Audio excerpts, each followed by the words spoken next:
mais qu'est-ce qu'il fait, lui? Et l'attaque de Tadej Pogacar à plus de 50, 80, 100 km de l'arrivée. De nouveau Pierre Rolland, attaque de Pierre Rolland.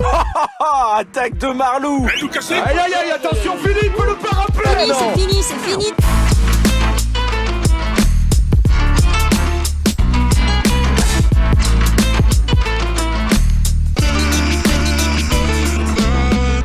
Bonjour à toutes et à tous et bienvenue pour le grand bilan du Tour de France 2025. On va débriefer cette grande boucle, ces 3 semaines de course qui nous ont tenus en haleine et ces 3 semaines se sont terminées par une étape feu d'artifice sur les Champs-Élysées avec le passage à Montmartre. On va parler de tout cela avec mon compère de toujours, François-Pierre Noël qui est avec moi. Salut FP. Salut Guillaume, salut à toutes et à tous. Et on n'est pas qu'à 2 ce soir.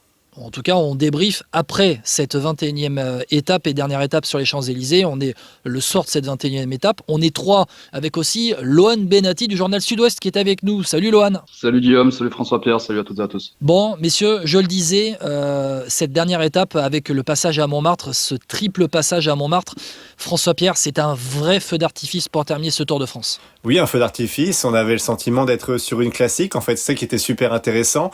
Après, moi, je regrette. Alors oui, on va me dire que c'est comme ça, mais d'avoir gelé les temps, tu sais, au passage, à 30 km de l'arrivée, je crois. Donc ça, c'était un peu ma déception, mais bon, c'est un détail. Au-delà de ça, c'était une course magnifique. Voilà, il pleuvait, il y avait tout un peu, le danger évidemment, le risque pris par les coureurs, il y avait un Van Aert de feu, il y avait un Pogacar qui a mis le feu à la course également. On a vu vraiment une classique à l'ancienne, avec des petits coureurs comme Ballerini qui me semblait avoir une sacrée bonne jambes aujourd'hui. Donc je pense que si Van Aert n'est pas aussi fort, Ballerini, il fallait lui mettre une petite pièce dessus quand même. Donc franchement, ouais, j'ai pris beaucoup de plaisir et ça confirme ce qu'on se disait un petit peu, c'est que est-ce que le temps du sprint sur les Champs-Élysées n'est pas révolu ? Ah, bonne question. Toi, Lohan, je sais que tu milites, c'est désormais officiel pour qu'on ait Montmartre tous les ans. Ah bah franchement, on s'est régalé. Hein. Puis je pense que tout le monde est conquis cette ferveur. Kevin Wautland disait avant la course qu'il n'était pas sûr de pouvoir retrouver un jour la ferveur qu'il y avait eu pendant les Jeux. Ben après, quand il a été interrogé sur France TV, c'est vrai qui se posait la question. C'était vraiment assez fou derrière la télé.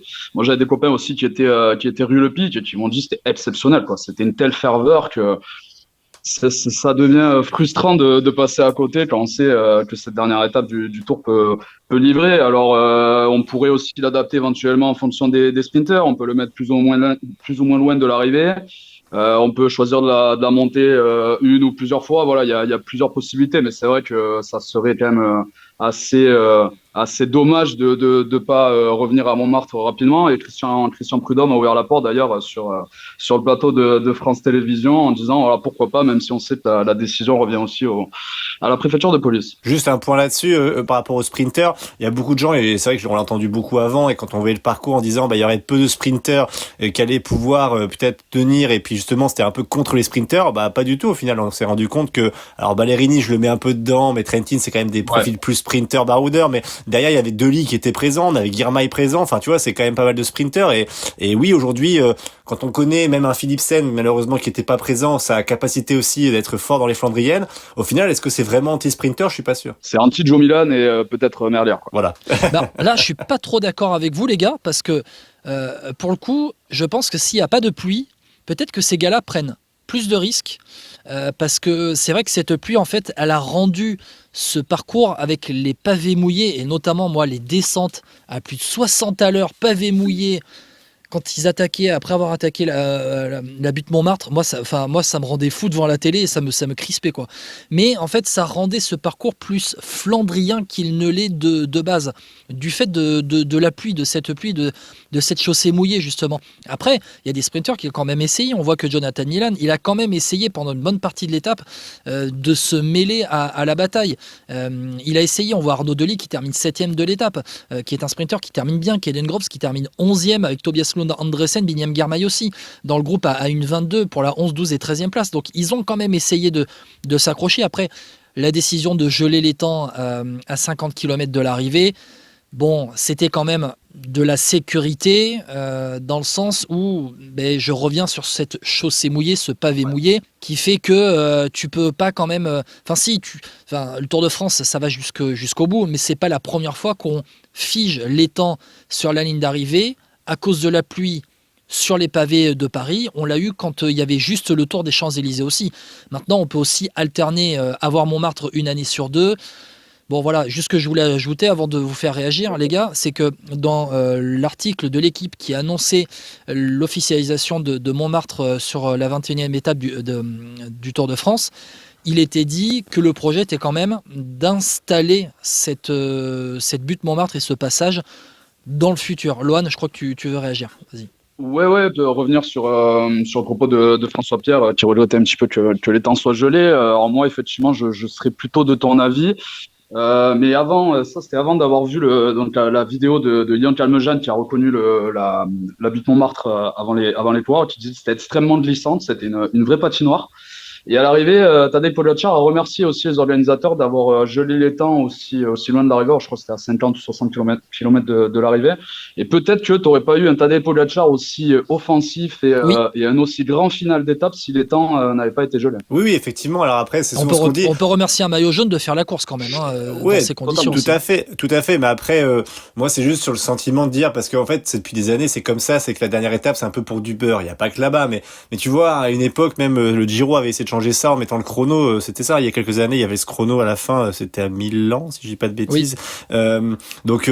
Ouais, moi je suis toujours un peu déçu de ça parce qu'en fait t'as l'impression que Tour de France, tu vois, t'as pas le droit d'attaquer la dernière étape, t'as pas le droit de, tu vois, enfin j'ai l'impression que c'est plus la parade qu'autre chose et c'est juste que quand tu as une étape comme ça, oui les conditions sont difficiles. Encore une fois, quand t'as les conditions difficiles, tu adaptes, ça c'est pas la question, mais je veux dire c'est de manière générale, tu vois, est-ce qu'il faudrait arrêter peut-être de geler ces temps tout le temps et dire voilà c'est la parade le dernier jour et puis en gros c'est presque un critérium. Je sais pas si vous voyez un peu ce principe quoi.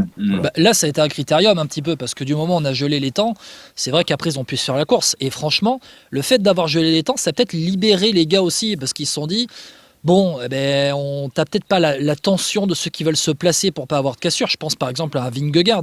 Enfin, tu vois, c'est tout bête. Ou je sais pas, la bataille entre Florian Lipovitz et Oscar Handley.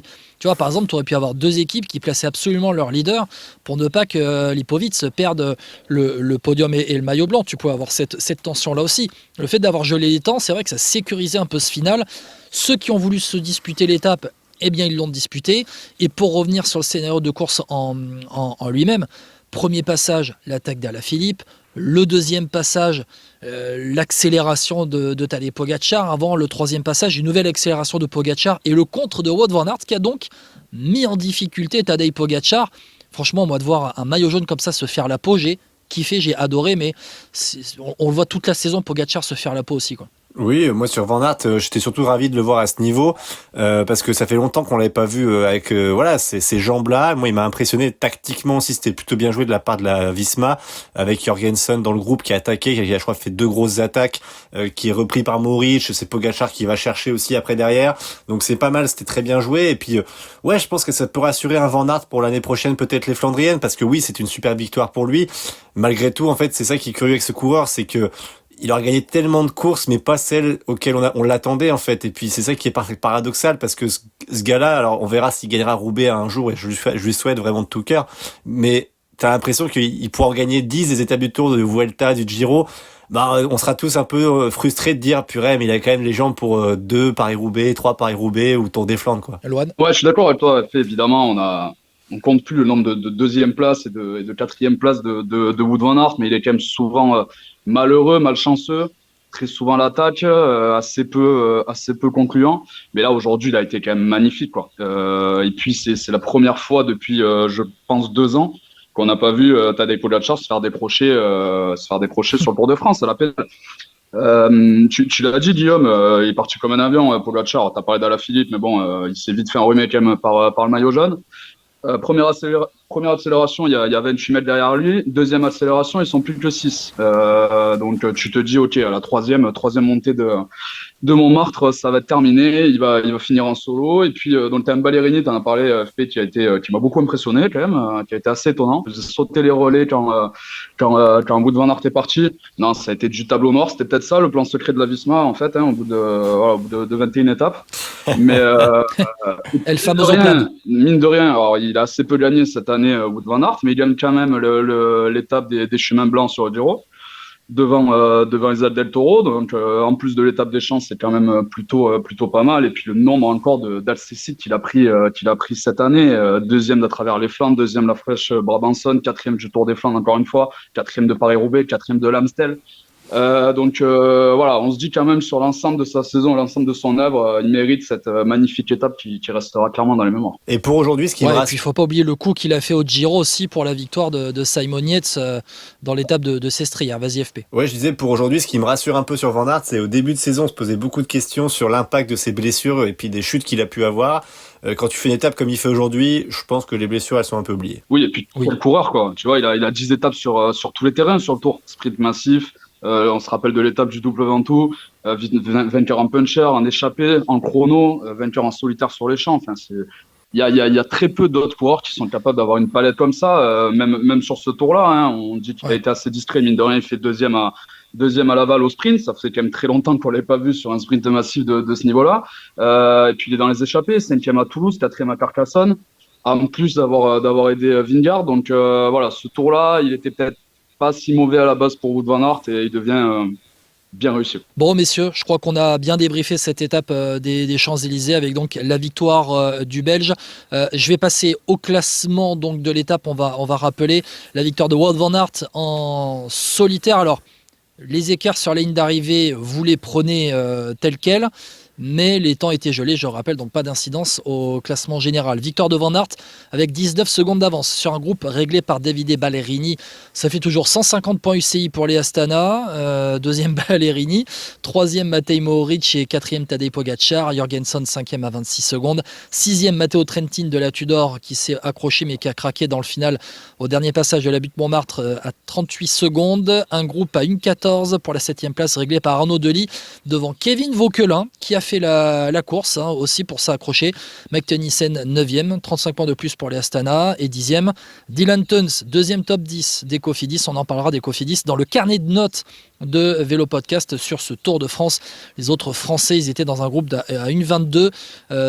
C'était avec Valentin Paré-Peintre, Clément Russo, Julien Philippe, Axel Laurence. Voilà pour le classement. Puis après, bon, je regarde Jonas Vingegaard, 74e. Il termine dans un groupe à 7,26. Lui a décidé de se relever.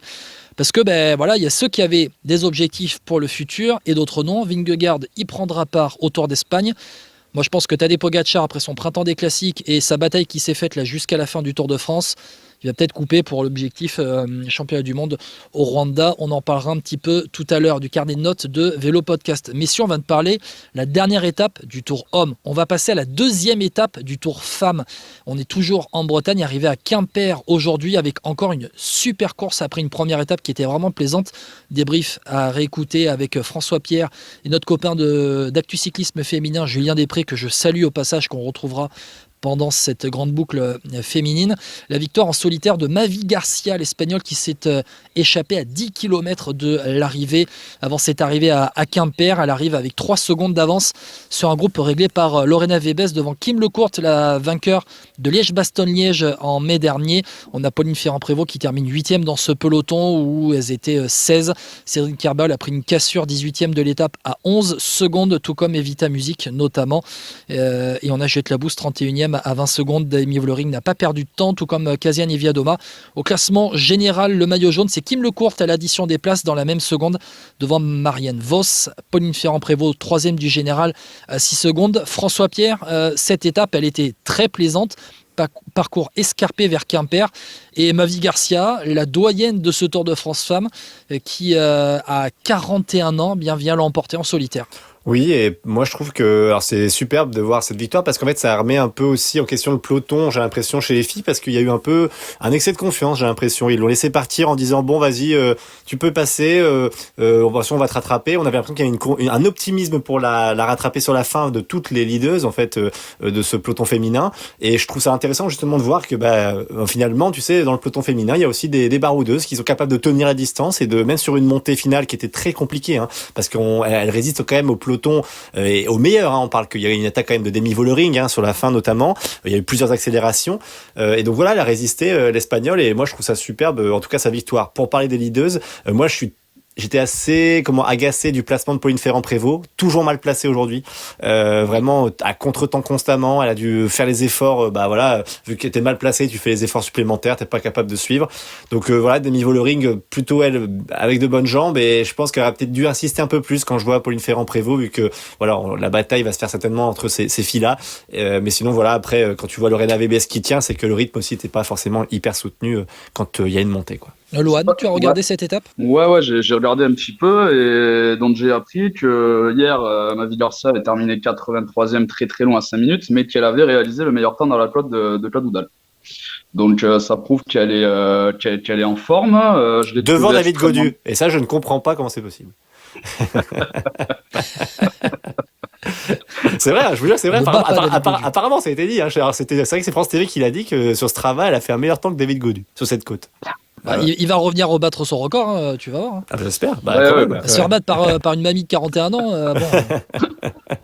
Non, mais elle a été vraiment très très maline aujourd'hui. Elle est parfaitement sortie juste avant le dernier passage du chemin de Troyes hier. Alors effectivement, elle a peut-être bénéficié un peu du marquage des leaders, mais moi je la trouvais quand même très maline et visiblement elle est super en forme malgré le fait qu'elle ait perdu beaucoup de temps hier. Et ce début de Tour de France Femmes, il y a quand même pas mal d'enseignements. Mais avec des leaders qui ont déjà craqué. Je pense à Elisa Longo Borghini qui vient de gagner le Tour d'Italie il y a 2 semaines, qui a déjà perdu, pas dire toute chance au classement général, mais aujourd'hui la leader des UAE, elle a perdu 1 minute 53 à 50e de l'étape, donc c'est déjà beaucoup. Et puis hier on avait Marlène Reusser qui est malade, déjà sur cette première étape. Ouais, exactement, malade qui n'est pas, qui a abandonné, qui n'est pas arrivé à la fin de cette première étape. Il y a déjà des enseignements, c'est que celles qui ont choisi d'aller sur le Tour d'Italie, François Pierre, c'était pas forcément la meilleure des choses pour jouer le général au Tour de France. Visiblement, en tout cas, on va voir comment ça se passait, mais c'est vrai qu'en termes de rythme, celles qui nous ont fait la meilleure impression, c'est celles qui n'y étaient pas, ou alors qui se sont bien préparées. Donc maintenant, ce qui est intéressant, je trouve, c'est que par rapport aux autres années où il y avait vraiment une coureuse ou bien même 2 potentiellement, mais là t'en as quand même 3-4 qui peuvent vraiment gagner le Tour de France, et ça c'est super intéressant. Et je trouve que t'as une vibe que t'avais pas cette année sur le Tour de France homme, par exemple, je trouve, tu vois, où là Pogačar a quand même mis la main sur ce Tour de France homme dès le début.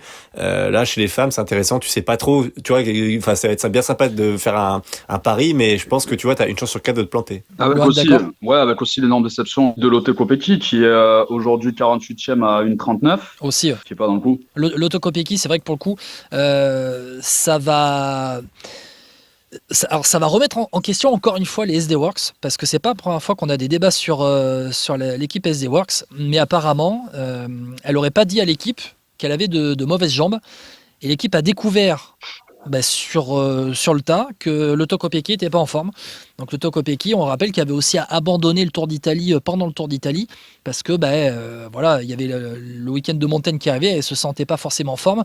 Quand j'avais interviewé Stéphane Delcourt, j'avais volontairement pas mis Lotte Kopecky dans la liste des potentiels vainqueurs du Tour de France. Il me dit tiens, tu le mets pas dedans? Je lui dis oui, je mets pas dedans, et voilà, ça me donne raison pour le coup. Donc après il y a, tu l'as dit François-Pierre, pléthore d'adversaires face à Demi Vollering, et au classement général c'est très serré. Je vais le rappeler rapidement, le classement général quand même, après 2 étapes, ce classement après l'étape de Quimper, avec donc Le Courte en tête devant Marianne Vos, derrière Pauline Ferrand-Prévot à 6 secondes, Nievia Doma la vainqueur sortante à 10 secondes, Vollering à 13, Puck Peters et Anna van der Breggen 6 et 7 à 15 secondes, et à 19 secondes le top 10 est complété par Paulina Royackers de la Phoenix de Koenig qui avait fait 3e l'année dernière, devant Nive Fischer-Black, Chloé Daigert. On a parmi les Françaises Cédric Carbaol 14e à 27 secondes, juste devant Evita Music qui est aussi à 27 secondes, Élise Chabé, l'équipière de l'FDJ Suez, à 30 secondes 16e, et Sarah Gigante qui a fait 3e du dernier Giro qui est à 39 secondes 19e. Labousse avec Bego et Labousse 22, 23, 48 secondes. Voilà, je suis descendu dans le classement. Et Guillaume, je tiens à dire aussi que vous pouvez retrouver l'interview de Stéphane Delcourt de la FDJ Suez sur Vélo Podcast, sur Spotify, Deezer, Apple Podcast, Podcast Addict et YouTube, parce que c'est une très bonne interview que tu as réalisée. Donc voilà, autant faire un peu d'instant auto-promo comme on dit. C'est très gentil. Ouais, non, mais en plus Stéphane Delcourt, pour le coup, il nous accorde toujours du temps, et ça c'est vraiment cool de sa part. 1 heure d'entretien, on a vraiment pu parler de beaucoup de sujets. Je continue juste les porteuses de maillot avant de passer au carnet de notes du tour homme. Marianne Vos, qui est donc maillot vert, 71 points pour Marianne Vos, 67 pour Lorena Wiebes. Kim Lecourt, 55 points. Kim Lecourt, attention, elle caresse les pédales.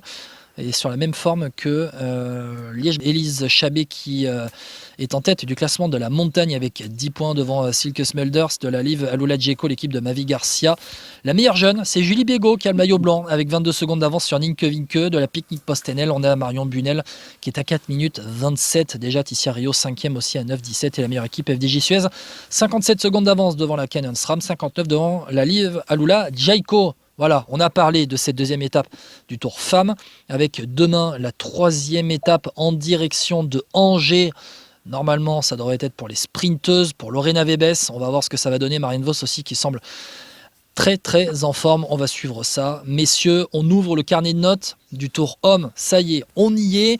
Le grand bilan de ce Tour de France Homme 2025. La victoire de Tadej Pogačar devant Jonas Vingegaard et Florian Lipowitz.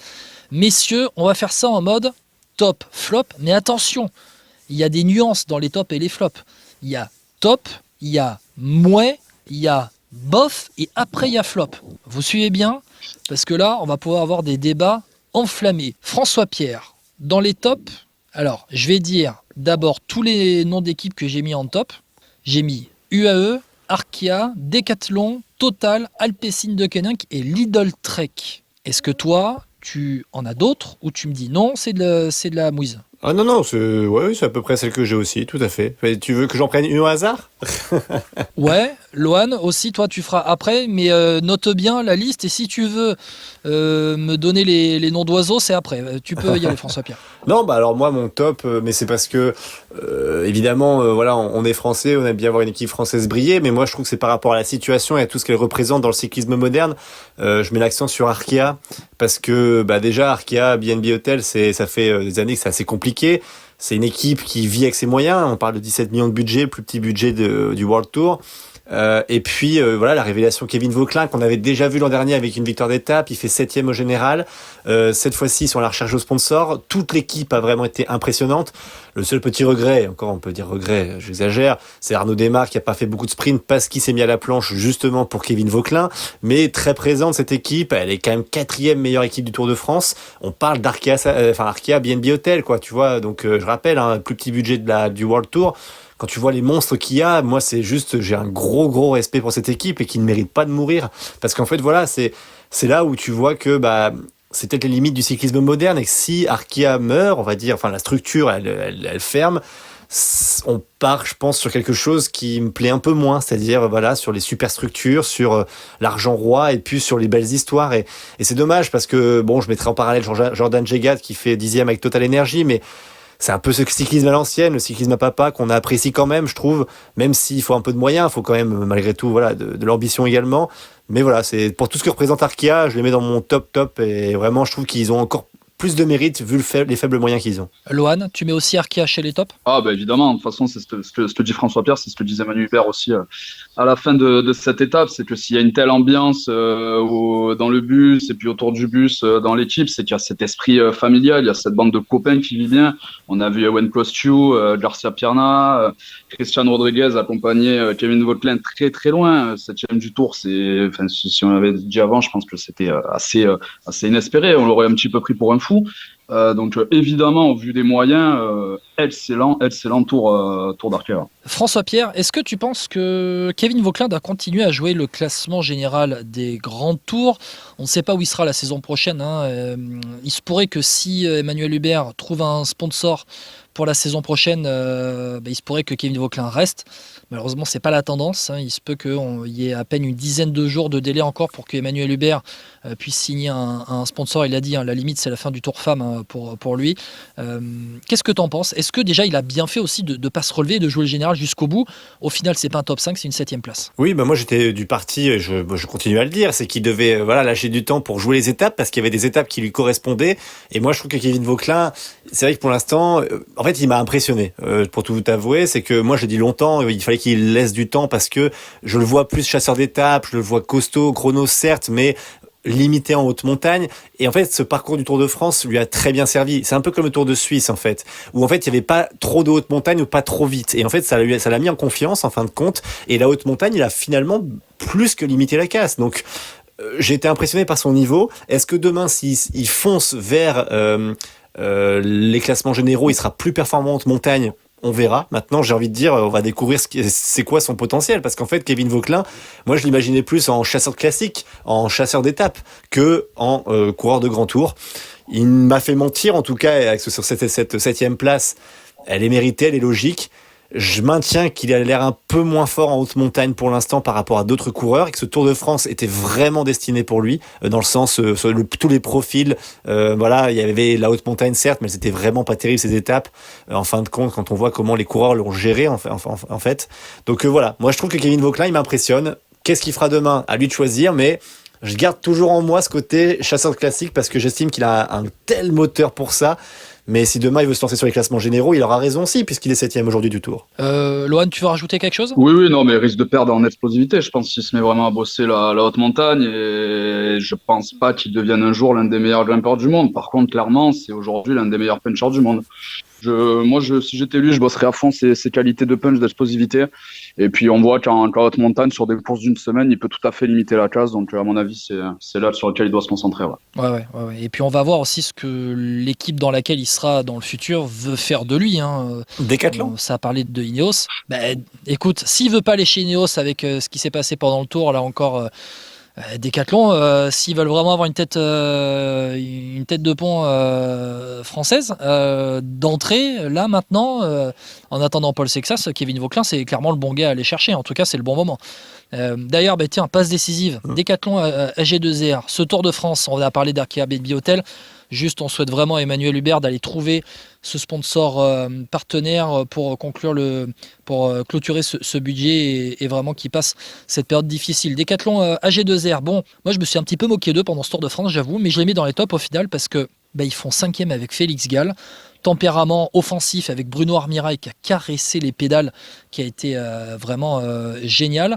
Et au final, cette 5e place, ce top 5 pour Décathlon AG2R, Lohan, tant mieux, enfin c'est top pour eux vraiment. Ouais, c'était quand même mal parti après la première semaine, avec un Félix Gall Armirail qui pendant 3 semaines a été aérien quoi. En montagne, il affichait un niveau quand même assez impressionnant, le 4e du chrono aussi. Et puis petit à petit, Félix Gall, il a commencé à prendre les coups, 4e super bannière, 6e à la Loze, et des Alpes bien négociées, même s'il n'a pas réussi à trouver la faille. Et puis 5e place finale qui est quand même, je pense, à son niveau, mérité, soutenu, comme tu l'as dit, par un très bon Armirail, un Aurélien Paré-Peintre aussi qui est monté en puissance. Moi, je le mettrais quand même dans ta catégorie, c'est quoi les mouets, la catégorie en dessous. Les mouets, je les mettrais quand même en mouais plus. Je sais pas comment tu peux le comptabiliser, mais voilà, c'est quand même un bon tour de Décathlon. Tu les mettras en mouais, toi aussi, François-Pierre? Moi, j'ai mis en top, juste, j'argumente, parce que je juge aussi par rapport à ce qu'est l'équipe et ce qu'on attend de l'équipe au départ. Et par rapport à l'évolution qu'il y a eu pendant ce Tour de France. Et Félix Gall est parti de très loin pour terminer 5e. Bruno Armirail a été génial. On a vu Aurélien Paré-Peintre qui s'est montré. Callum Scottson auprès de Félix Gall qui a été très bon aussi. Bastien Tronchon qui s'est montré de temps en temps sur les étapes où il pouvait. Donc en fait, ils ont essayé de maximiser leur potentiel et j'ai trouvé ça super. On rappelle aussi l'abandon de Stéphane Bisseguer dès la première étape. Vas-y FP. Oui, moi je suis assez d'accord avec vous deux. C'est-à-dire que le top 5, tu peux pas le mettre dans le mouet, je trouve, parce que top 5, faut pas le négliger. Et puis ça reste top 5 du Tour de France pour Félix Gall. C'est peut-être le maximum qu'il peut faire aujourd'hui, donc franchement c'est évidemment top. Après moi la seule déception que j'ai avec cette équipe c'est avant la déception, je vais quand même mettre un accent sur la régularité de cette équipe depuis plusieurs années aussi au niveau des équipes françaises, puisque c'est souvent celle qui performe le mieux au classement général, qui nous ramène souvent des victoires d'étape. Mais du coup, ma déception, c'est aussi dans ce sens-là un Bastien Tronchon. Je trouve que, tu vois, dans les courses françaises, j'ai vu qu'il m'a vraiment impressionné. Et tu vois, c'est le genre de coureur que j'attends plus quand il faut chasser une étape, quand il faut être présent dans une échappée. Et on l'a trop peu vu, je trouve, en tout cas pas au bon moment. Et à l'inverse, Armirail m'a bluffé. Et je pense, alors on verra s'il reste à Décathlon. A priori, c'est pas la tendance, mais que s'il part, ce serait une très très grosse perte et plus que ce qu'il pensait côté Décathlon. Et il pourrait partir dans ton équipe préféré, François-Pierre. C'est vrai, la Visma, tout à fait. C'est la rumeur qui dit ça pour l'instant, c'est pas fait. Hein. C'est la rumeur qui dit ça. On verra après avec le futur projet de la Decathlon G2R et l'éventuel chéquier qu'ils veulent poser sur la table pour prolonger l'enfant de bannière de Bigorre. Aussi, il faut le dire, qui est un banniéré pure souche et qui aime s'entraîner sur les pentes du Tourmalet. Decathlon G2R, on en a parlé. Moi, dans les tops, j'ai une autre équipe française. C'est toujours par rapport, je le dis bien, par rapport à ce qu'on attend de cette équipe au départ et ce qu'ils nous font à la fin. Total Energy. Parce que la propagande de Jordan Gégat a marché. François-Pierre, tu m'as jamais cru. Tu m'as toujours dit qu'il ferait fond de top 30 Jordan Gégat et il fait 10e du tour. Je t'avais dit top 20, tu verras, il fait 10e du tour. Chais. Heureusement que j'ai pas parié. Hein. Heureusement, t'imagines. Par contre, moi, malheureusement, j'ai pas parié. Oui, ça c'est vrai. Non, mais t'as raison. Mais pourquoi c'est ton top ? Parce que, alors Jordan Gégat, je suis d'accord avec toi, mais est-ce qu'il n'y a pas que ça ? Non, parce que je pense que par rapport à ce qu'est Total Energy, on parlait d'Arkea BNB Hotel, par rapport à ce qu'est Total Energy, et très clairement, quand tu regardes les autres équipes, allez, il y a qui plus petit que Total Energy ? Il y a à peine une OX. Aujourd'hui, Total Energy, c'est une équipe continentale qui fait avec ses forces. Il y a des Burgodo, il y a des Delettre qui se battent, qui se montrent offensifs. En fait, si tu veux, et on va parler de Cofidis à un moment donné dans ce podcast, eux, ils se sont montrés. Anthony Turgis, il a fait quelques points de temps en temps pour le classement par points. Il termine 4e du classement par points. Oui, mais ils se sont montrés. Matteo Vercher s'est monté en échappée. Ils auraient leur place dans le mouet. Emilien Janière, malheureusement. Vois, plus que dans le top. Non, au top. Non, pour moi, c'est le top parce que par rapport à leur statut de limite petit poussé de ce Tour de France, ils se montrent, ils font 10e du général. Et ils se sont montrés sur quasiment toutes les étapes à un moment donné. Et je trouve que c'est pour ça que moi, je les mets dans les tops. Parce que voilà, il faut aussi comparer ce qui est comparable. C'est vraiment une petite équipe, quoi. C'est l'irréductible gaulois, quoi. C'est quand même paradoxal quand tu dis ça, quand on sait que le sponsor c'est Total. Hein. Mais bon, au passage. Oui, mais quand tu regardes le budget de l'équipe, Lohan, franchement, Total Energy, pour le coup, voilà, s'ils avaient de l'argent pour sortir, je sais pas, Kevin Vauquelin, aller chercher, ils ont tout mis sur Sagan. Ils ont tout mis sur Sagan. Ah bah oui, du coup là, ils ont plus d'argent pour 5 ans. Je suis d'accord avec toi, Guillaume, je te rejoins. C'est que vu les équipes alignées, pour moi, c'est pas très sympa, mais voilà, plus faible sur le papier que Total. On aurait pu quand même attendre, je pense, un petit peu plus de Steph Kras, qui en montagne est quand même un coureur référencé. Janière, ça leur a fait... Il a abandonné, malade, malheureusement, il s'est chopé un virus. Entre Steph Kras et Janière, ils n'ont pas eu beaucoup de chance, mais je trouve qu'ils sont quand même bien remobilisés. Et puis rien que pour le coup tactique de cette 20e étape, d'aller chercher un top 10 comme ça, personne n'y croyait, ni Jaiko, ni Christian Prudhomme, personne à part eux. Moi, rien que pour ça, je le mettrais dans les félicitations. Mais oui. Après, moi, je me dis, s'ils n'avaient pas gelé les temps lors de la dernière étape. Non, mais regarde, Lohan, il m'a donné raison, FP. Mais c'est tout. Et voilà, il a réglé le coup de la 20e étape. Il est magnifique. Et Gégat, il va le chercher à la pédale, son top 10. Mais moi, je pense que même si la 21e étape, il n'y avait pas eu le gel des temps, je pense que Gégat, il gagnait une place. Allez, arrête de troller, toi. Non, mais voilà, il a été vraiment génial. Et je remercie encore Jordan, qu'on a eu en invité. Là aussi, avant le Tour de France, il nous a donné du temps. Lui, coureur de la Total Energy, contrairement à d'autres qui n'ont même pas été capables de répondre à des messages pour avoir des demandes d'interview. Je remercie encore Bastien Charbonnier, l'équipe Total Energy. Et d'ailleurs, messieurs, on a parlé des équipes françaises très rapidement dans les tops. On va passer à la suite après. J'ai mis Alpecin et Lidl Trek parce que Alpecin, il y a les 3 victoires d'étape avec les trois leaders, avec Philipsen, Van Der Poel et Caden Groves. Au final, eux aussi, à chaque fois, ils arrivent à maximiser leurs chances. On sait qu'ils n'ont pas de coureurs pour jouer le classement général et à chaque fois, ils arrivent toujours à en claquer.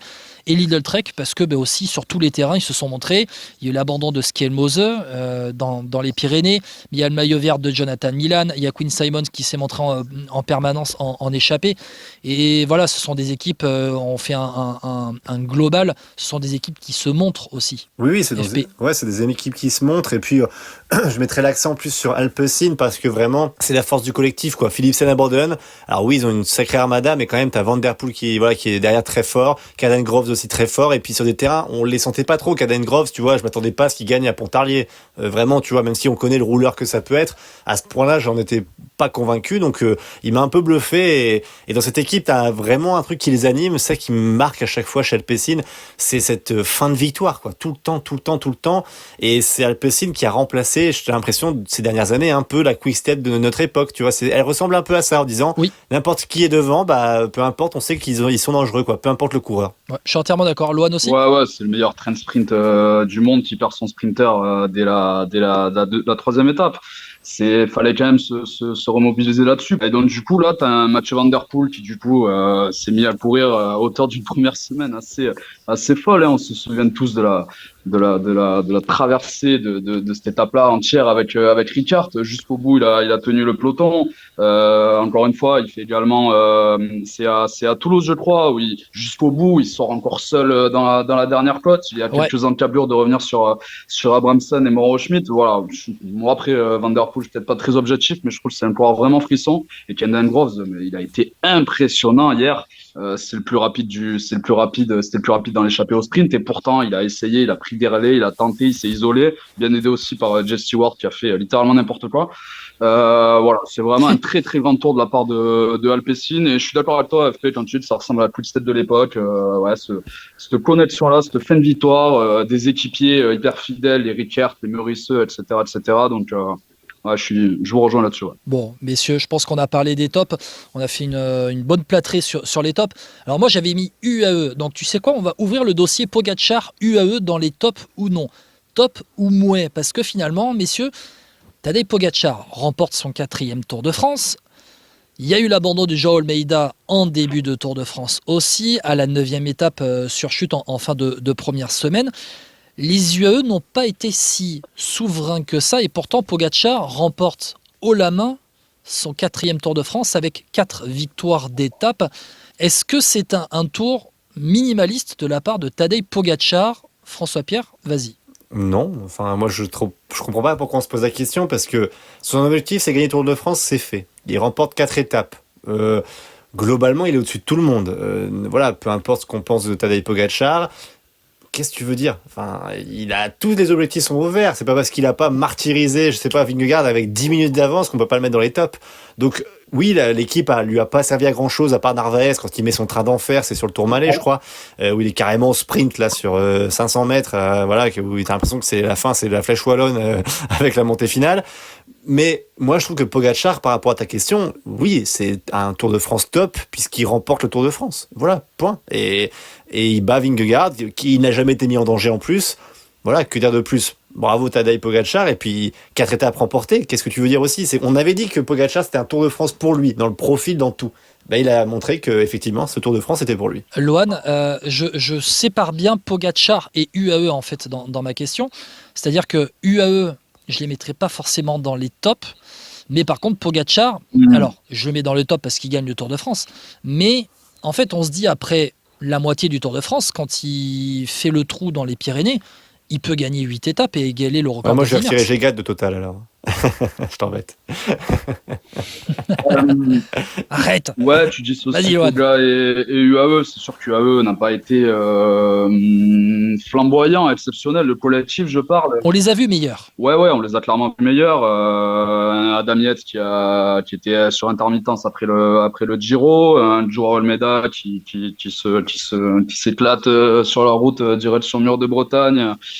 Qui a été quand même, j'imagine, une petite perte dans le rouage, mais je t'avais dit dans Vélo Podcast que je pensais pas que ça soit une si grosse perte que ça pour UAE. Je pense qu'on l'a vu, Poga, il est capable de se débrouiller un peu tout seul, et finalement ses meilleurs équipiers, ça a été les non-jumpers, quoi.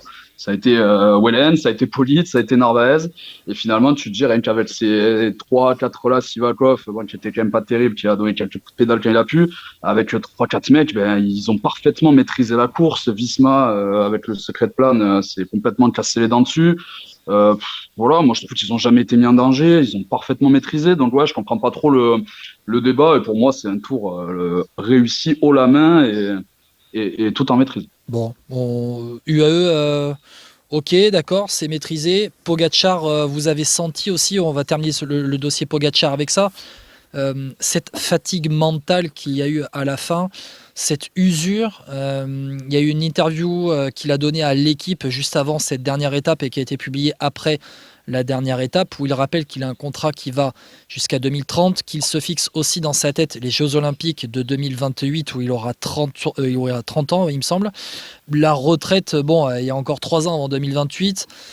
Tu rajoutes 2 ans de plus pour sa fin de contrat en 2030. Tu sens que Tadej Pogačar maintenant a basculé vers quelque chose d'autre. François Pierre, mentalement, on voit, alors, c'est bizarre, mais dès qu'il a pu retrouver sa compagne au Skarsgård dans les Alpes, on a senti dans ses déclats peut-être une usure et à un moment donné en mode j'aimerais bien aussi profiter un petit peu de ma vie de famille.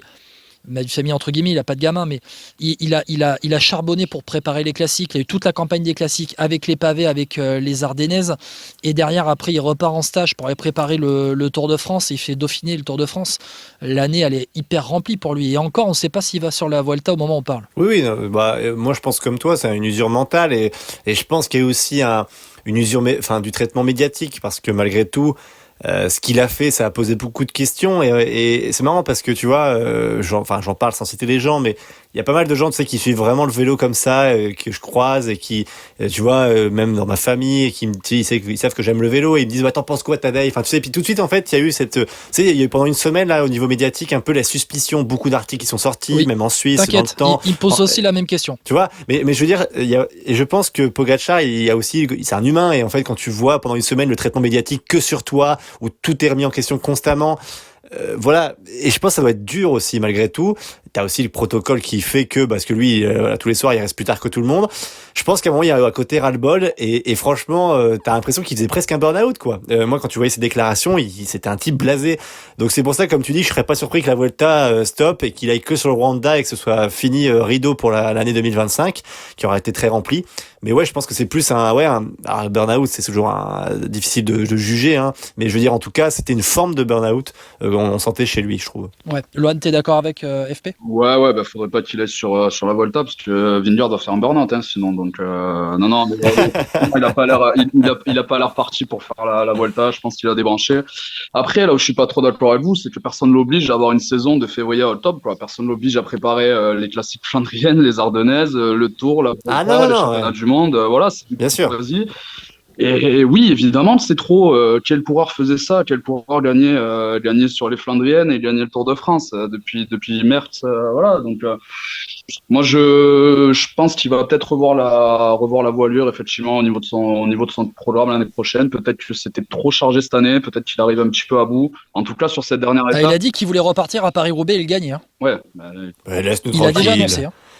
S'il veut pas participer, ça, voilà, on n'est pas contre non plus, mais en tout cas aujourd'hui, l'usure mentale, elle s'est pas vue du tout, parce que dans une étape où il avait pas grand chose à gagner, si ce n'est une victoire de prestige, il allait jusqu'au bout, il finit 4e. On a quand même, grâce à lui, on a quand même du spectacle. Mais attention, parce qu'on est quand même passé dans le traitement médiatique aussi. Ça joue, ça aussi. Faut pas croire. Les coureurs lisent tout, même sur les réseaux sociaux. Faut être attentif là-dessus. C'est que, imaginez, il y a 2-3 mois, on parlait quand même de Pogačar. Quand est-ce qu'il va enchaîner le Giro, Tour de France, Vuelta pour gagner les 3? Maintenant, il en a marre, il veut prendre sa retraite dans 3 ans, tu vois. Donc il y a ça aussi, je pense qu'il joue chez lui, c'est aussi à quel point il veut marquer l'histoire également, parce qu'il y a quand même des défis malgré tout pour lui, parce que il faut remporter Roubaix, il faut remporter Milan-San Remo, si je dis pas de bêtises, il l'a toujours pas fait. Donc voilà, il y a encore des défis pour lui dans les prochaines années, donc à voir ce qu'il va faire, parce qu'une carrière aussi, c'est quand t'es en haut, c'est bien, mais d'y rester chaque année, c'est très très compliqué. Donc voilà, il faut peut-être qu'il profite également de sa bonne forme, parce que ce qu'il a fait cette année, n'avoir aucun coup de moins bien entre février et août, depuis que je suis le vélo, moi j'ai jamais vu. Et ça, c'est aussi, il faut qu'il se rende compte de cette chance-là, quoi. Et c'est ce qui participe à la suspicion autour de lui, sans parler non plus de son entourage avec Giannetti. C'est ça le problème. Mais Giannetti, qui a été un coureur attrapé par la patrouille, et notamment, on rappelle l'enquête révélée par le service d'investigation de Radio France juste avant ce Tour de France, Tour de Suisse 97, sans parler de l'équipe de Chaudière qu'il a encadrée, et je parle pas des coureurs qui étaient dans l'équipe, je parle de l'équipe Saunier Duval, où c'était une entreprise de Chaudière, justement.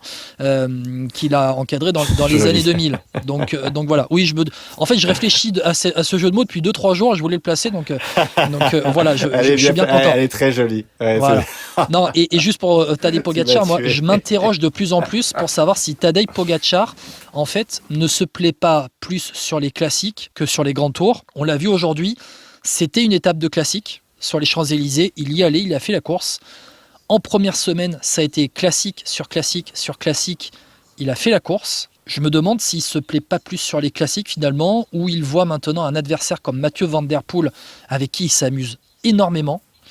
Et je me demande si à l'avenir, il va peut-être pas plus se concentrer parfois sur des classiques et faire maximum un grand tour dans l'année, à voir.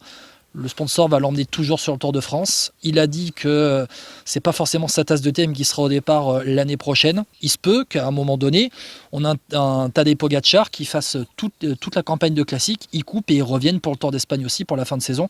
Enfin, on verra comment ça va se passer, mais en tout cas, il se peut qu'il se concentre un peu plus sur une autre partie de la saison qu'il ne le fait aujourd'hui. On verra aussi avec Milan-San Remo et Paris-Roubaix qui sont ses prochains objectifs. Messieurs, je pense que la page Tadej Pogačar, on la clôture, ça va aller. Pour les mouets, alors c'est des tops, mais un peu nuancés. Donc allez-y tranquille les gars, d'accord ? La liste, rapidement, on va choisir une ou deux équipes dans la liste pour pas faire non plus trop exhaustif. J'ai mis Ineos, avec les victoires d'étape d'Arensman notamment, Picnic Postenel avec Oscar Hanley, IF avec Benili qui s'est quand même montré, Uno X avec Tobias Allan Johannessen qui fait 6e, pardon, merci, du général final, Red Bull Bora avec Lipovic, Soudal Quick-Step, alors avec Evenepoel, l'abandon, Tim Merlier aussi compliqué, et puis aussi Lotto avec j'ai trouvé des Lotto qui finalement ont été assez offensifs, eux aussi ils se battent avec leur force. Dans les mouets, Lohan, est-ce que tu as une ou deux équipes que tu veux mettre en avant ? Je pense déjà que tu es très très gentil avec les Lottos. Je pense aussi, mais j'ai trouvé qu'Arnaud Delis. En te disant, c'est ça ? Mais non, mais encore une fois, je parle d'une équipe, continentale avec un Arnaud Delis qui. Bon, Guillaume, c'est combien le chèque ? Dis-nous, c'est tout. Combien c'est le chèque qui tente que tu as touché ? Je vais gagner €1 million, moi, les gars. Non, ouais, alors non, ça sera bof. Ok, bof pour les lotos, j'ai descendu. Je pense que bof, c'est un peu plus. Ok, d'accord. Rien. Bon, ça va, c'est bon. Les équipes à côté, non, bah écoute, si déjà je vais ressortir une équipe, c'est Uno X. Alors, Uno X, c'est pareil, c'est un mouet plus parce que sixième avec Johansen, une victoire d'étape avec Abrahamsen, et puis on a vu des coureurs aussi assez offensifs, assez plaisants. Alors attends, je reprends mes petites notes. Abrahamsen, il y a aussi Leknesund, il y a Tobias Johannessen, il y a Magnus Cort. Ouais, t'as Warren Scholl qui a joué placé aussi sur les premiers sprints. Abrahamsen, il a été récompensé de ses attaques incessantes, et puis Johansen, tu le voyais pas mal. Ça, c'est vrai qu'il faut t'accorder ça. Tu le voyais pas mal au niveau du classement général. Il fait 6e. Je pense que c'est pas François Pierre qui me. je pense qu'il le mérite. Et puis écoute, après, s'il faut retenir une autre équipe, je mettrais quand même les Soudal. 4 étapes, vainqueur en chrono, vainqueur des 2 sprints que Merlier a pu disputer, vainqueur de cette magnifique étape au Ventoux via Valentin Paré-Peine. Donc pour moi, c'est un tour quand même plutôt très réussi de la part des Soudal. François Pierre, vas-y, c'est le moment, vas-y, je te laisse. Tu peux m'allumer. Non, non, pas du tout. Mais sur la Soudal, je partage totalement son avis. J'ajouterais sur la Soudal, c'est que c'est Van Wilder, je crois, qui a dit ça à la presse, où il disait en gros, vous disiez que le Wolfpack est mort, allez vous faire foutre. Enfin, je sais plus ceux qui pensaient ça. Après la victoire de Valentin Paré-Peintre. C'est ça, voilà. Mais en fait, je pense que Soudal a eu une crise d'identité pendant ces quelques années, et je pense que le départ qui se profile d'Evenepoel vers la Bora va les soulager en fin de compte, parce que malgré tout, on est quand même sur quelque chose quand même d'assez exceptionnel pour cette équipe. Elle fait quand même 4 étapes, tu l'as dit. Certes, Evenepoel abandonne. Bon, c'est tout, ça arrive. Ton leader abandonne, tu peux rien. Mais t'as quand même des coureurs qui ont été très très bons tout le long. Moi, ce qui m'a fait plaisir, c'est que j'ai retrouvé une équipe Quick-Step, comme je le citais pour Alpecin avant, qui avait faim. Et le Ventoux est l'exemple parfait. Moi, cette image me reste et j'adore cette image. franchement, je pourrais la regarder, elle me fera toujours sourire, et même en la voyant en direct, j'étais un enfant. Quand t'as Van Wilder qui arrive sur le dernier kilomètre, qui fait signe de la tête avant leur Avec temps, le coup de allez tête, mec, allez mec, on va les défoncer. Ça, moi, qu'est-ce que tu veux, je vis. J'en ai même les frissons encore en parlant. Tu vois, ça c'est le vélo. Et en fin de compte, pour ces émotions-là, moi, je les mettrais dans les tops, en fait, tu vois. Parce que ils m'ont fait vibrer comme avant, tu vois. Mais vraiment, et je trouve que dans le vélo, c'est aujourd'hui un peu plus rare, parce qu'on est peut-être plus vieux. Mais moi, ces moments-là, tu vois, quand je les chéris, parce que c'est incroyable. Moi, vraiment, quand il fait ce coup de tête, je dis purée, mais c'est ça le vélo, quoi. Mais mettez-nous des gars comme ça qui gueulent, tu vois, ça fait plaisir. Mais Evenepoel est un peu dans cette trempe aussi. Hein. C'est vrai que pour le coup, il a aussi ce très gros caractère qui fait qu'on l'aime énormément, Remco Evenepoel. Mais c'est vrai que tu as raison de parler d'une crise identitaire chez les Soudal Quick-Step parce qu'ils ont voulu se tourner vers les classements généraux à travers Remco Evenepoel, et à raison, parce que tu as quand même un coureur, on peut parler de talent générationnel pour le Belge. Maintenant, il se dirige vers un départ en direction de la Red Bull Bora, normalement. Hein. Et voilà, ils vont se débarrasser un peu de ce qui n'est pas leur ADN, parce que les classements généraux, ça n'a jamais été l'ADN de la Quick Step, hein, de manière générale. Même quand ils se sont pris au jeu avec Julien Lafilippe en 2019, bon voilà, c'était bien, mais sans plus, entre guillemets, tu vois, c'était que du bonus. Eux, ce qui compte chez eux, c'est les victoires, et les victoires d'étape. Donc les sprinters, des gars qui vont jouer des coups, hein, Pascal Encorn en fin de tour, qui s'échappe à de nombreuses reprises, Valentin Paré-Peintre qui gagne au sommet du Mont Ventoux. Ça, c'est des victoires qui marquent finalement plus qu'une 3, 4e ou 5e place sur le Tour de France, dans l'ADN qu'est de la Quick Step depuis plusieurs années. Ouais, et puis avec des Cataneo, des Charman, des mecs hyper expérimentés. Moi, je suis d'accord avec vous. Cette équipe, je pense que voilà, son ADN, c'est définitivement pas les classements généraux, qui sont bien meilleurs dans les chasseurs d'étapes, les classiques. On voit que Valentin Paré-Peintre exprime la pleine mesure de son talent. Tim Merlier est peut-être le meilleur sprinter du monde. Donc voilà, c'est... À mon avis, ouais, je suis d'accord avec vous, Soudal. Puis je pense de toute façon qu'il n'y a pas de leader prévu non plus pour. Je sais pas s'il y a des leaders haute montagne prévus pour la semaine prochaine. Avec le après, il y a toujours Mikel Landa dans l'équipe. Ouais, bon. Et Van Wilder qui devrait prolonger justement pour prendre la place. Ouais. Aussi. Van Wilder, on sait que ça a toujours été le fidèle lieutenant. Et peut-être il y a prendre un peu plus d'épaisseur, mais aussi à jouer les coups, peut-être pas jouer les classements généraux, parce qu'il ne s'est pas révélé comme un tel coureur aujourd'hui dans sa carrière. Et puis il serait aussi un peu seul, hein, comme l'a vu Remco, depuis qu'il a Soudal, des clarots de céleste. Oui, là aussi c'est compliqué pour Soudal Quick-Step de pouvoir aussi se dire on met une équipe que pour jouer les classements généraux, parce que eux ils veulent à tout prix aussi jouer les victoires d'étape au sprint, et on l'a vu, tu avais une moitié d'équipe pour Evenepoel, une moitié d'équipe pour Tim Merlier. Donc c'était parfois c'était compliqué. Hein. Remco Evenepoel, forcément, il n'a pas toute l'équipe pour pouvoir disputer un classement général autour de lui. Après, voilà, on sait qu'il est parti du Tour de France parce qu'il était rincé, que pourtant il abandonne. Je crois qu'au départ de l'étape, l'abandon au pied du Tourmalet, je crois qu'il est 3e du classement général encore quand il abandonne. Donc voilà, Remco, après préparation tronquée avec ses chutes, il arrive au Tour de France avec une côte cassée, donc compliqué pour lui. Soudal Quick-Step, vous avez dit ce que vous vouliez dire, messieurs ? Oui, tout à fait, moi j'ai tout dit. Moi, il y a juste un truc, c'est que dans les mouets...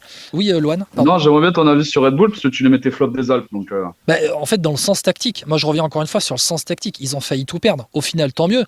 Mais Lipovic reste un poulet sans tête, je le disais après le Dauphiné, je le redis après les Alpes et après ce Tour de France. Il est 3e parce qu'il a une caisse énorme.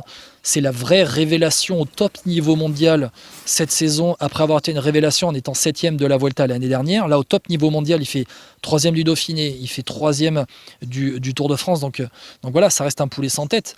Mais le sens tactique a failli faire tout perdre à la Red Bull Bora. Oui, mais je mets un bémol sur ça. Je partage quasiment ton avis. Il y a juste un truc, c'est que tu peux pas vraiment dire ça dans le sens où il est 3e, et est-ce que s'il a un meilleur sens tactique, il peut faire mieux ? Et là, je crois pas, tu vois. Non. Parce que je pense quand même que ce qui est devant lui, c'est trop fort. Il peut pas aller chercher. Voilà, tu vois. Et je pense que je vois ce que tu veux dire, mais moi, quand tu vois ce qu'il fait, en fait, il pouvait pas aller chercher mieux. Donc même si c'est un poulet sans tête, écoute, c'est un poulet sans tête, mais il est quand même 3e, et puis il pouvait pas aller au-dessus. C'est un poulet sans tête, mais avec des jambes, comme on dirait ici dans les Landes. Donc voilà. Non, après, je voulais parler des Ineos parce que. En fait, je les ai mis dans les mouets parce qu'il y a quand même les 2 victoires de Thymen Arensman, mais j'ai envie de dire heureusement qu'il y a ces 2 victoires de Thymen Arensman et les Ineos qui n'ont pas été aidés avec l'abandon de Filippo Ganna la première étape et l'abandon de Carlos Rodriguez qui a traversé ce Tour de France comme un fantôme que j'attendais mieux.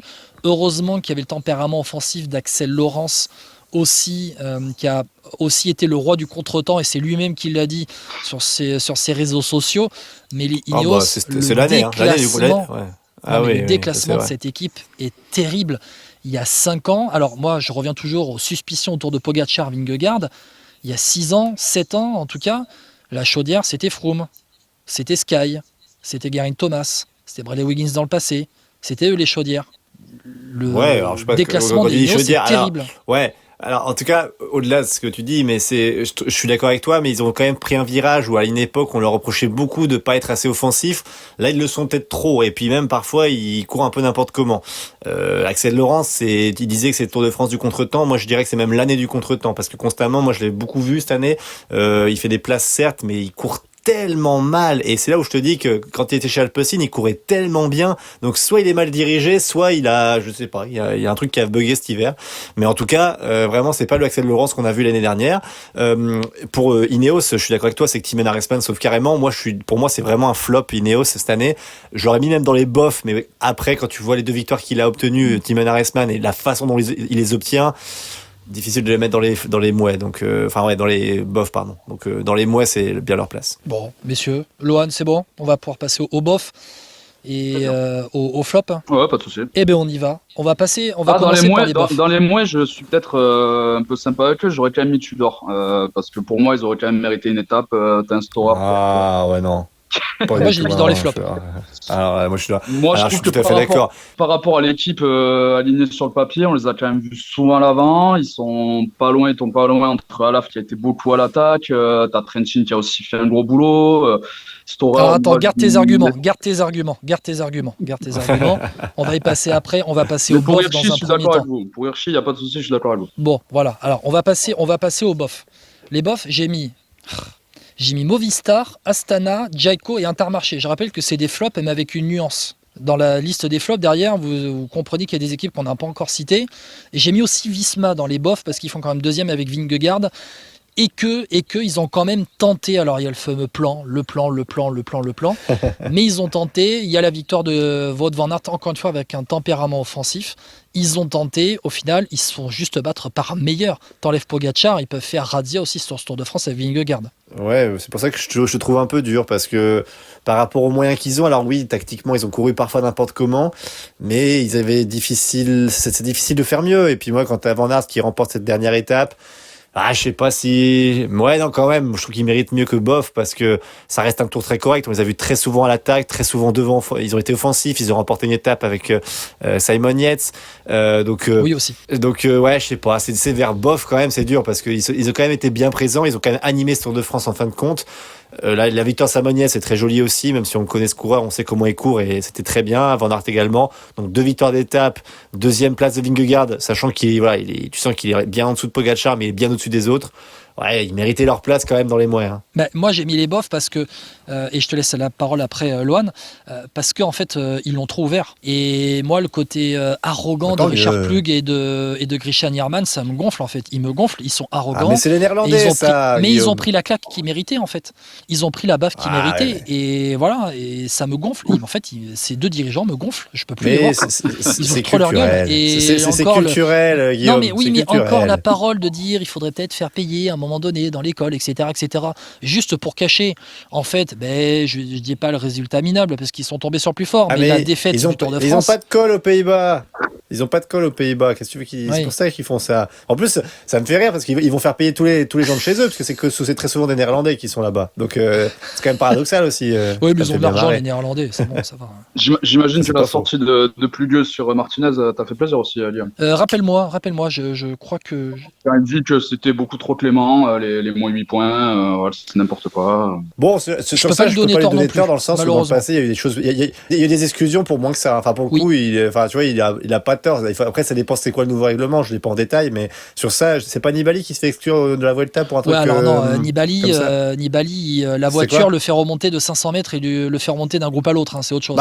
Techniquement, la légende dit, bon, ça c'est la légende, qu'Arnaud Démare a obtenu ça aussi à Milan-San Remo quand il le gagne, mais bon, ça, on le dira jamais. Oui, mais Arnaud Démare, on n'y touche pas, d'accord. C'est la légende qui dit la légende. La légende.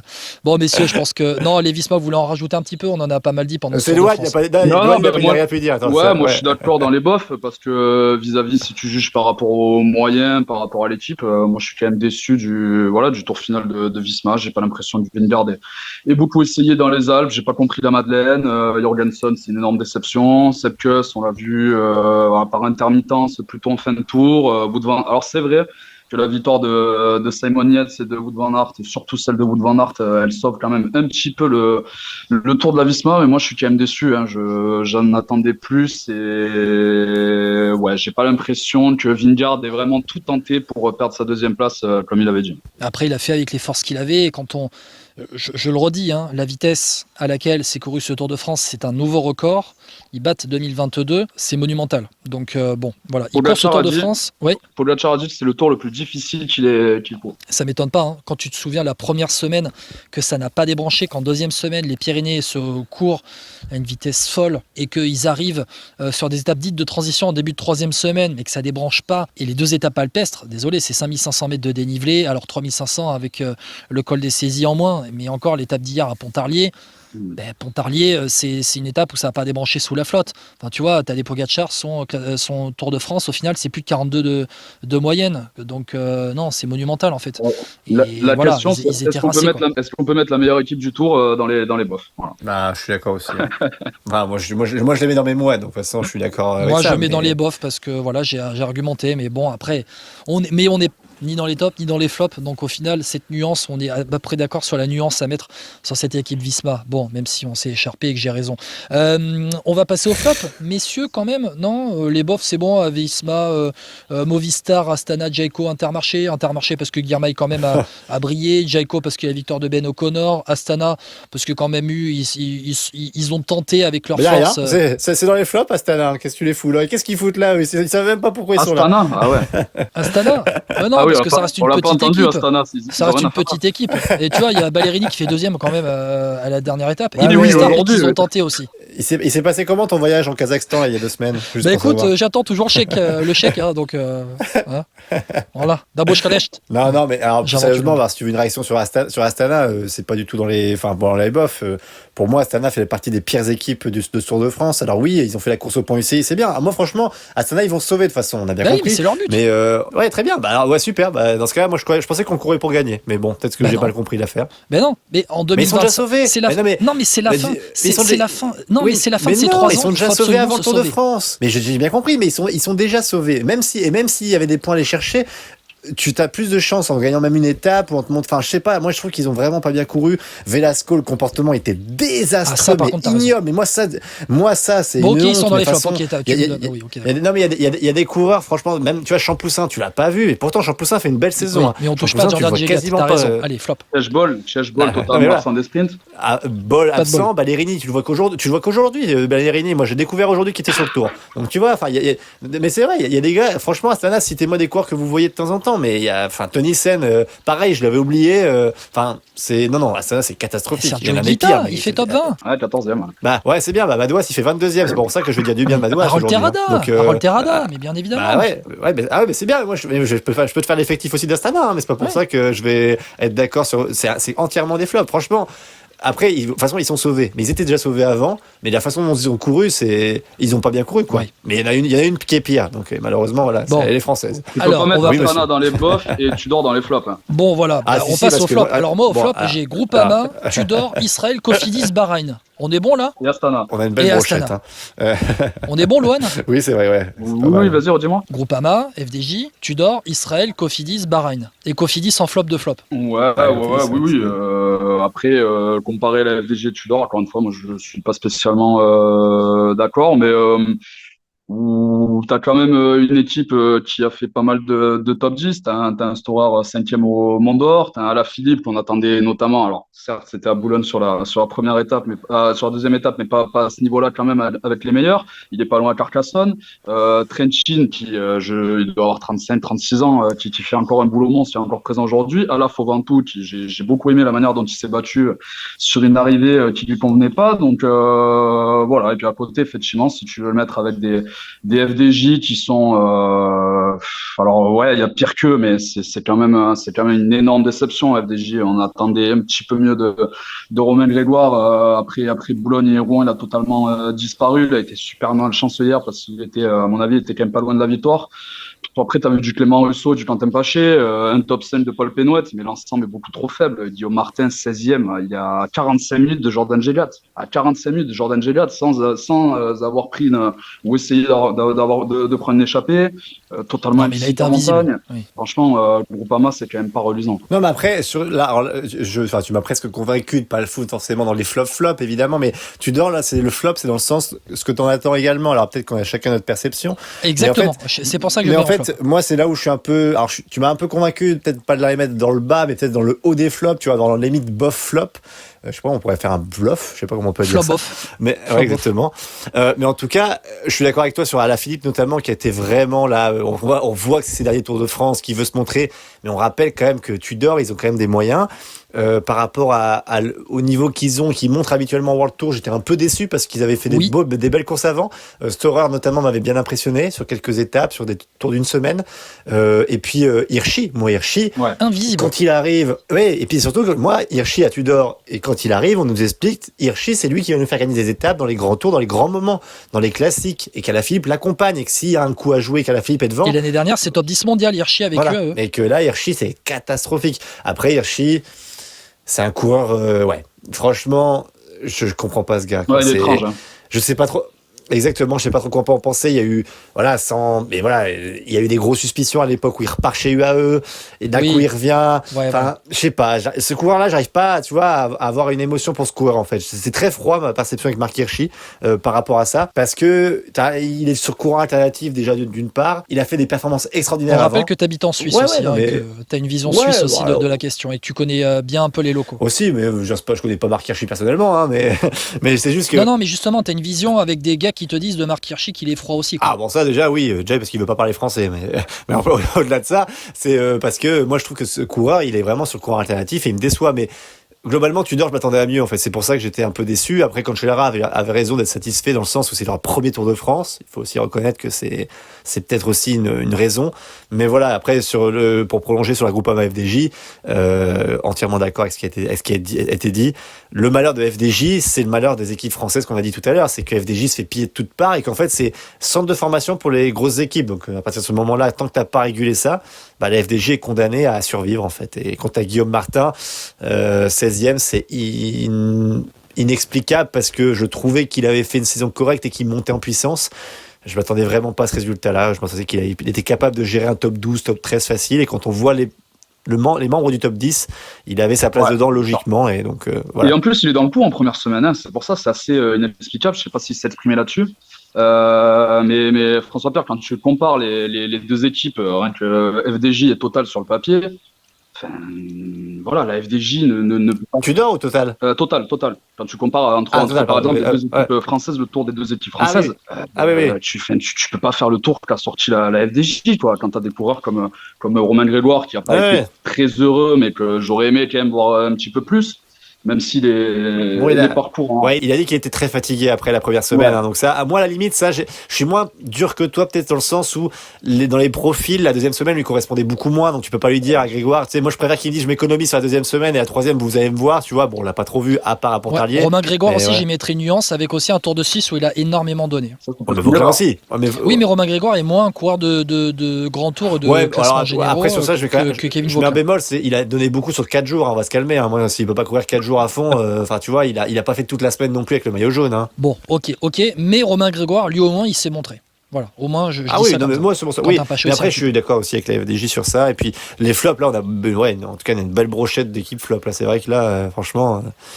On ouvre le dossier Cofidis maintenant ou on parle de quelqu'un d'autre avant ? J'ai mis Israël parce que, Israël et Bahreïn. Voilà, Israël et Bahreïn, ils ont traversé ce Tour de France. Lenny Martinez a tenté, mais avec ses forces. Phil Baos, on l'a pas vu, et puis Israël. Ah, puis, attends, et puis t'as oublié Buitrago. Sportivement, Buitrago aussi, catastrophique aussi. Ah oui. Enfin, ouais. 10e du Tour l'année dernière et invisible cette année. Buitrago, franchement, gros flop, grosse déception. Ouais. Bah oui, on peut ouvrir Cofidis. Alors, que dire de Cofidis? Moi, je les défends depuis un moment parce que j'ai beaucoup de respect pour cette équipe par rapport aux moyens qu'ils ont également, parce que c'est pas une équipe non plus qui a énormément de moyens, mais plus qu'Arkea quand même. Là où je pense qu'il y a un problème, je pense que là, on voit vraiment, on a eu un article dans l'équipe sur Cédric Vasseur, apparemment sur le management. Quand tu vois les coureurs alignés, ce qui a été proposé, il y a quelque chose. Je veux dire, je peux pas croire que ces coureurs-là, quand tu les connais, tu vois comment ils courent aussi d'habitude, qu'il n'y ait pas eu quelque chose, quoi. Cocard, mis à part, parce que Cocard a quand même pris la tempête médiatique aussi avec l'histoire de Philipsen, je pense que ça a dû jouer, c'est pas facile, ouais. donc ça, voilà. Donc ça, je pense, je mets ce côté-là à part. Le reste, c'est quand même, alors, même si Dylan Tun, c'est plus le mec flamboyant d'avant, ça vaut pas ce qu'il a fait. Aramburu, il était là, lui, mais Aramburu, c'est lui qui est censé rapporter beaucoup de points. Il y avait plein d'étapes pour lui. Il a rien fait. Aramburu et Bourman. Bourman après. Yoni Zagir était sur le tour, on n'a pas cité son nom du tout. Voilà, et c'est là où je pense qu'il y a quand même un problème, parce que j'aime beaucoup Cédric Vasseur, sa façon dont il s'exprimait avant. Moi, j'ai l'impression quand même que là, il y a un souci avec son équipe, il y a quelque chose de cassé, quoi, parce que je peux pas expliquer le Tour de France de cette équipe, c'est inadmissible. Ils étaient en préparation du Tour d'Espagne, il faut le dire. Non, mais c'est triste. Et en fait, tu vois, je me permets, je coupe, après j'arrête là-dessus, mais je pense qu'Cofidis, parce que c'est pas fini, parce qu'il y aura peut-être des fusions l'année prochaine, peut-être qu'ils vont se sauver. Et peut-être aussi au niveau des points, parce que je maintiens quand même que cette équipe a des très très bons coureurs, notamment au sprint, Milan Fretin, ils ont quand même des gros potentiels, je trouve, dans pas mal de domaines. Malheureusement, je pense qu'il y a un souci dans la direction, en fait. Enfin, dans la direction, même des directeurs sportifs. Je pense qu'il y a un truc qui va pas. Et le problème, c'est que le régler ça en 2-3 mois, c'est mort. Et donc, il va falloir prier très fort pour que les coureurs performent. On a vu Oliver Knight qui a gagné une étape dans le Tour de Wallonie aujourd'hui. En espérant que ça se prolonge, mais je suis extrêmement déçu, presque trahi, je trouve, par cette équipe.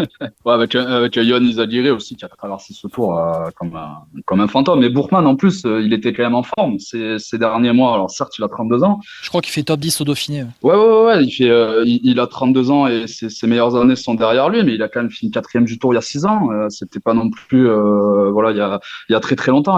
Il finit anonyme 30e, on l'a jamais vu. Enfin, c'est quand même une énorme déception, comme tu dis. Aramburu, on l'a vu dans une seule échappée. Yoni Zagirre, ça a été un fantôme. Dylan Tun, il fait 10e aujourd'hui, mais bon, on a vu un peu les Cofidis aujourd'hui, mais c'était trop peu le reste de ce Tour de France dans des échappées qui étaient accessibles. On l'a vu. Il y a des échappées qui se sont jouées la gagne ou qui étaient pas loin, ils étaient pas dedans. C'est la seule équipe d'ailleurs de ce tour qui ne fait pas de top 5. C'est quand même assez révélateur, je pense, comme stat. T'as la 7e place de Cocard à Laval et la 10e de Tens aujourd'hui. Je pense que c'est l'une des pires performances collectives de ces dernières années et clairement ça doit interroger. Et d'autant plus quand on compare avec d'autres équipes, et je vais comparer avec la Total Energy qui s'est montré offensif, qui a couru avec ses forces, qu'on a vu quand même tenter de s'échapper. La Cofidis, désolé, je les ai pas vus. Je les ai pas vus. Enfin, t'as vu dans la montagne Yoni Zagir tenter de s'échapper ou Emmanuel Bourman tenter de s'échapper, alors que parfois, début d'étape, c'était avant-hier, vendredi, t'avais Alexandre Delettre qui a tenté de s'échapper dans le début d'étape. Tu vois, par exemple, c'est juste un exemple. Rien que ça, juste les voir offensifs. Les Total, tu les as tous vus l'avant, pratiquement. Oui. Les Cofidis. Quasiment, ouais. C'était dramatique et au final, je te dis que les highlights de leur Tour de France, c'est malheureusement la chute de Philipsen avec Brian Cocard et puis la balayette de Ben Thomas sur Verchier en haut du Mont-Cassel. Voilà. Ouais, en 3 jours, voilà. C'est en 3 jours. Non, mais c'est dramatique. C'est totalement juste. Mais bon, cette équipe Cofidis, on se pose beaucoup de questions et c'est le flop du flop de ce Tour de France. Je pense qu'on peut le résumer comme ça, messieurs. Ah oui, là. Bien résumé, ouais. Et équipe à prendre le moins de points UCI alors qu'ils sont à la lutte pour ne pas descendre. Aussi, il faut le rappeler en Pro Series. Ouais, tout à fait. Mais après, moi, je maintiens que c'est pas mort, parce qu'il y a quand même là, les courses qui arrivent. Il y a des profils aussi plus pour le Giron Cofidis, mais il va falloir clairement réagir et rebooster tout ça parce que est-ce que c'était après historiquement Cofidis prend toujours plus de points à la Vuelta qu'au Tour de France. Ça va pas être difficile là cette fois-ci, mais voilà quoi, il va falloir en prendre beaucoup. Ouais, on verra peut-être plus Alex Aramburu, c'est pas compliqué de le voir plus sur la Vuelta que sur le Tour. Messieurs, je pense qu'on a fait un bon petit bilan de ce Tour de France, non, FP? Lohan. Ah oui, Pas mal. ouais, je pense que c'est bien là. Pas mal. Bon, après, moi, avec ces équipes, c'est bien que ce système joue un peu ceux qui t'achètent ou pas, tu vois, ceux à qui tu passes des coups de téléphone, genre à Stéphane Lô de chez Lotto, à Alex Vinokourov de chez Astana, par Mais exemple. non, mais surveille mon compte Instagram et tu verras où je pars en vacances. Alors, c'est très beau la Belgique. Après, le Kazakhstan, c'est magnifique. Je crois c'est ça, super paysage. Hein. Pas pour dire nos amis belges, mais. Après, je sais pas, il m'a pense invité au mois de décembre. Je sais pas si c'est un réel cadeau. que ça dépend où ils t'invitent, mais je pense que ça va être sympa quand même, hein, sous la neige. Ça va être On sympa. verra. Bon, on verra. On fera une photo avec Alexandre Vinokourov et puis on verra bien. Bon, messieurs, en tout cas, merci beaucoup d'avoir été avec moi pour ce grand bilan du Tour de France 2025. On s'est régalé, mais François-Pierre, ça continue en fait, parce qu'il y a la 4e semaine du Tour de France qui a débuté avec le Tour de France Femmes et on va continuer à faire un podcast tous les jours. Effectivement, on aura certainement très souvent Julien Després qui est sur place actuellement Oui. dans le Tour de France féminin. Et Zwift, Grosse bise. on a fait une petite blague hier, voilà, pour savoir si on allait être sponsorisé par Swift aussi, vu qu'on les cite beaucoup. Non, plus sérieusement, voilà, il suit le Tour de France féminin, donc il nous donnera ce regard de l'intérieur aussi qui est toujours intéressant. Lohan, je te remercie beaucoup de m'avoir accompagné aussi pendant ce Tour de France Hommes. C'était un vrai plaisir. On a toujours des débats enflammés, que ce soit rugby ou cyclisme. Voilà. Voilà, en Foot juillet, aussi, parfois. rugby le reste de l'année et en juillet, vélo. Non, mais merci à toi pour l'invitation, plaisir partagé et un grand bravo à tous les deux. Je tenais quand même à vous le dire pour ce travail de qualité que vous faites. Donc voilà, chapeau bas et un grand bravo. Ah ben François-Pierre, gérer 2 gamins plus le podcast, franchement, c'est vrai, chapeau. Franchement. Ouais, merci à toi, Guillaume. Non, mais quand même, je vais pas prendre des lauriers que je mérite pas, mais en tout cas, voilà, je sais qu'on fait ça à deux, mais c'est vrai que toi, tu fais énormément, surtout depuis que j'ai les enfants. Donc voilà, bravo à toi aussi, Guillaume. Et puis, c'est bien parfois de se faire un peu d'auto-promo et de se lécher un peu, comme on dit. Hein, Et puis c'est cool d'avoir aussi. Alors, je rappelle qu'on a quand même une pancarte sur le bord des routes du Tour de France. Je remercie David encore pour la pancarte. C'est incroyable, ça. Franchement, c'est un truc de dingue. Ah ouais, Et un les grand retours moment sont. de Tour de France. Ouais. Ouais, mais les retours sont toujours aussi cool. Et les messages, voilà, sont toujours aussi cool. Donc un grand merci à ceux qui nous écoutent.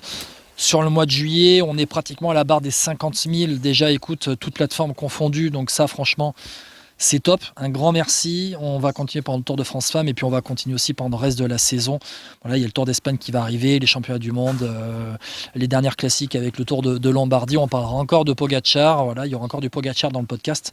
Et voilà. Bon, en tout cas, un grand merci, messieurs. Lohan, je te dis à très bientôt. Lohan Benati, journaliste à Sud-Ouest. À très bientôt dans le podcast. Je pense que maintenant, le rendez-vous, il est pris. Ouais, bien sûr. Bah écoute, t'hésites pas, avec grand plaisir. Salut Guillaume, salut FP, à très vite. FP, je te remercie beaucoup de m'avoir accompagné. Le Tour de France, ce n'est pas terminé puisqu'il y a les femmes jusqu'au dimanche 3 août à Châtel-Porte du Soleil. On va en parler. FP, on verra si tu peux venir. Il y a Julien Després d'Actu Cyclisme Féminin qui ont fait une grosse bise aussi, qui nous accompagnera. FP, je te laisse le mot de la fin. Tu refais encore la promo avec les plateformes. Évidemment, alors on est présent sur Spotify, Deezer, Apple Podcast et Podcast Addict et sur YouTube. N'hésitez pas à commenter ou à nous liker si c'est possible, à nous mettre 5 étoiles. Ça nous aide beaucoup pour le référencement. Et pour les commentaires, sachez que si vous en mettez un, vous aurez forcément un retour. Pas forcément de moi, mais de Guillaume. Donc voilà, si avec vous un voulez pouce. débattre. Vous ne me voyez pas derrière voilà. l'écran, mais il y a un pouce quand j'écris en même temps. Exactement, Pouce en c'est ça. l'air. Donc c'est Guillaume qui vous répond. Donc s'il y a des remarques, faites-la Guillaume, quoi. Mettez Ouais, mais Guillaume tranquille. d'avance, quoi. Je sais pas moi qui vais Tranquille, vous les gars, répondre. tranquille. J'ai un voyage au Kazakhstan à sécuriser. Ah oui, c'est vrai. J'ai oublié. Allez, ciao à tous. Ciao, ciao. À bientôt dans Vélo Podcast.